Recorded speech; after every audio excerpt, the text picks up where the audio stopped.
নারিকেল বাগান কিভাবে তৈরি করা হয় সম্পূর্ণ প্রক্রিয়া। আজ আমরা ধাপে ধাপে বিস্তারিতভাবে দেখব কিভাবে একটি নারিকেল বাগান পরিকল্পনা থেকে শুরু করে উৎপাদন পর্যন্ত সম্পূর্ণভাবে তৈরি এবং পরিচালিত হয়। এই প্রক্রিয়ার প্রতিটি ধাপই গুরুত্বপূর্ণ এবং সঠিকভাবে অনুসরণ করলে একটি নারিকেল বাগান দীর্ঘমেয়াদে লাভজনক ও টেকসই হয়ে ওঠে। প্রথম ধাপ হল সঠিক জমি নির্বাচন। নারিকেল গাছ সাধারণত উষ্ণ ও আর্দ্র আবহাওয়ায় ভালো জন্মায়। সমুদ্র উপকূলবর্তী এলাকা কিংবা এমন অঞ্চল যেখানে সারা বছর মাঝারি থেকে উচ্চ তাপমাত্রা থাকে, সেখানে নারিকেল চাষ সবচেয়ে সফল হয়। মাটির ধরন হিসেবে বেলে বা দোআঁশ মাটি সবচেয়ে উপযোগী, কারণ এই ধরনের মাটি সহজে পানি নিষ্কাশন করতে পারে এবং শিকড়ের জন্য পর্যাপ্ত বাতাস চলাচল নিশ্চিত করে। জমিতে কখনোই দীর্ঘ সময় পানি জমে থাকা উচিত নয়, কারণ এতে শিকড় পচে যেতে পারে। জমি নির্বাচন করার পর শুরু হয় জমি প্রস্তুত করার কাজ। প্রথমে জমির সব আগাছা, ঝোপঝাড় এবং অবাঞ্ছিত গাছপালা পরিষ্কার করা হয়। এরপর ট্র্যাক্টর বা লাঙলের সাহায্যে জমি গভীরভাবে চাষ করা হয়। এতে মাটি নরম হয় এবং মাটির নিচের স্তর ওপরে উঠে আসে, যা শিকড় বিস্তারের জন্য উপকারী।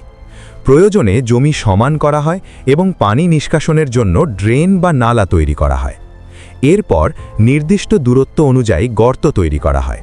সাধারণত প্রতিটি গাছের মধ্যে 20 থেকে 25 ফুট দূরত্ব রাখা হয়। এতে প্রতিটি গাছ পর্যাপ্ত আলো, বাতাস এবং পুষ্টি পায়।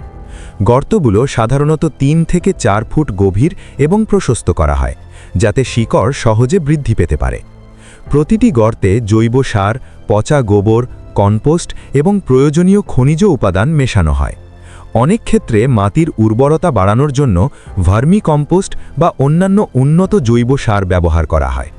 এই প্রস্তুত মাটি গর্তে রেখে কিছুদিন খোলা রাখা হয়, যাতে সূর্যালোক এবং বাতাসের সংস্পর্শে এসে জীবাণু কমে যায়। এরপর আসে চারা নির্বাচন।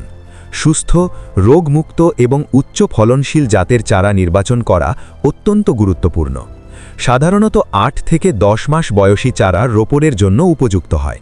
চারার শিকড় শক্ত এবং পাতা সবুজ ও সুস্থ হওয়া উচিত। রোপণের সময় প্রতিটি চারাকে গর্তের কেন্দ্রে বসানো হয়। এরপর চারপাশে মাটি দিয়ে ভালোভাবে চেপে ধরা হয়, যাতে গাছটি সোজা থাকে এবং বাতাসে দুলে না যায়। রোপণের পরপরই পর্যাপ্ত পানি দেওয়া হয়, যাতে মাটি ভিজে যায় এবং শিকড় দ্রুত স্থির হয়ে যায়। রোপণের পর প্রথম কয়েক মাস অত্যন্ত গুরুত্বপূর্ণ। এই সময় গাছের শিকড় ধীরে ধীরে মাটির গভীরে প্রবেশ করে এবং গাছটি পরিবেশের সাথে খাপ খাইয়ে নেয়। নিয়মিত সেচ দেওয়া হয় এবং গাছের চারপাশে মাটি নরম রাখা হয়। প্রয়োজনে মালচিং করা হয়, যাতে মাটির আর্দ্রতা ধরে রাখা যায়। এরপর শুরু হয় নিয়মিত পরিচর্যা। নির্দিষ্ট সময় পর পর সার প্রয়োগ করা হয়। সাধারণত বছরে কয়েকবার নাইট্রোজেন, ফসফরাস এবং পটাশিয়ামের সুষম ব্যবহার করা হয়। এতে গাছ দ্রুত বৃদ্ধি পায় এবং ফলন ভালো হয়। পাশাপাশি মাটির গুণাগুণ বজায় রাখতে জৈব সার ব্যবহার করা হয়। আগাছা পরিষ্কার করা একটি গুরুত্বপূর্ণ কাজ। আগাছা গাছের পুষ্টি ও পানি শোষণ করে নেয়, তাই নিয়মিত আগাছা পরিষ্কার করা হয়।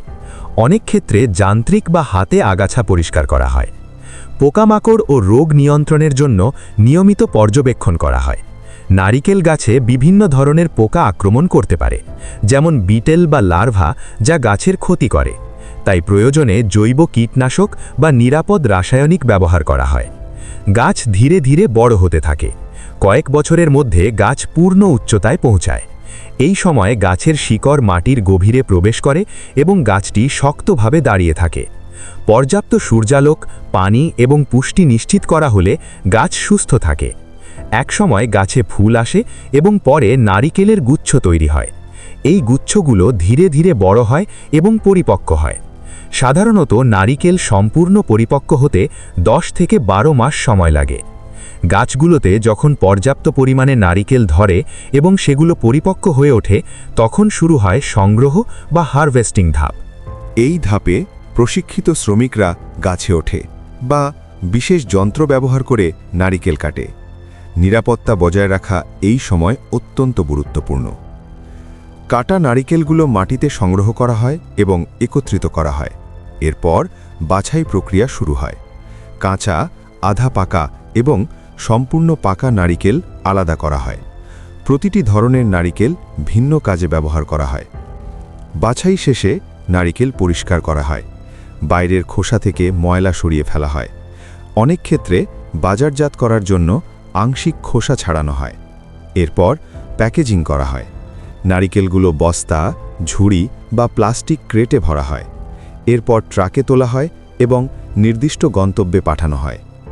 পরিবহনের মাধ্যমে নারিকেল বাজার বা প্রক্রিয়াজাতকরণ কেন্দ্রে পৌঁছায়। সেখানে নারিকেল থেকে বিভিন্ন পণ্য তৈরি করা হয়। নারিকেলের পানি সংগ্রহ করে পানীয় হিসেবে ব্যবহার করা হয় বা বোতলজাত করা হয়। নারিকেলের শাঁস থেকে তেল তৈরি করা হয়, যা খাদ্য ও প্রসাধনী শিল্পে ব্যবহৃত হয়। পাশাপাশি নারিকেল দুধ, নারিকেল গুঁড়ো এবং অন্যান্য খাদ্যপণ্য তৈরি করা হয়।